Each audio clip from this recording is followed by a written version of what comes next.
I'm Brian Rogers in the Forecast 3D R&D department. Did you know that we 3D print aluminum, stainless steel, and other metals? Let me show you how I used our direct metal laser sintering, or DMLS, to bring my passion project to life.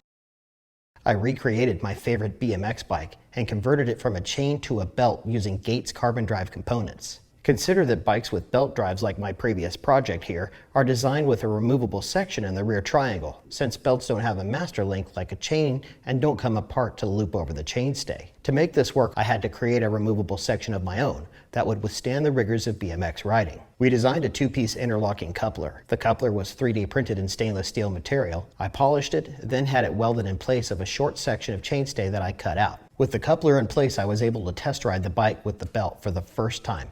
It felt great, and I was stoked. I smoothed the weld on the chainstay to make it look like one continuous tube, then sent everything out for rechroming. DMLS was the perfect process for creating a durable coupler that could be welded in, and I was inspired to explore the capabilities to bring the project to completion. The styling details of the original GT Power Series Sprocket are a huge contributor to my love for this bike and needed to be in the final product.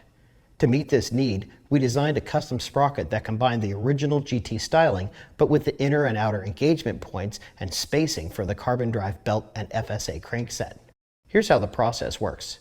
Our SLM280 printers utilize twin 400-watt lasers that sinter particles of source material together on the build platform in 30-micron thick layers. A breakaway support structure is printed first so the parts can be removed from the platform. We printed the sprocket in aluminum with the face down, so the natural texture of the DMLS print would be in the pockets on the backside and the face could be polished.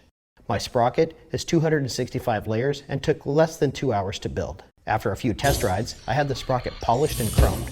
The DMLS sprocket is much lighter than the original, and if I hadn't insisted on the original face pattern, it could weigh even less without compromising strength.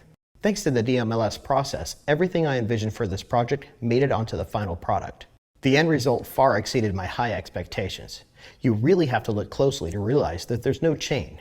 We designed the coupler with tight tolerances so it's practically seamless, and the orientation makes the hardware visible through the windows of the sprocket.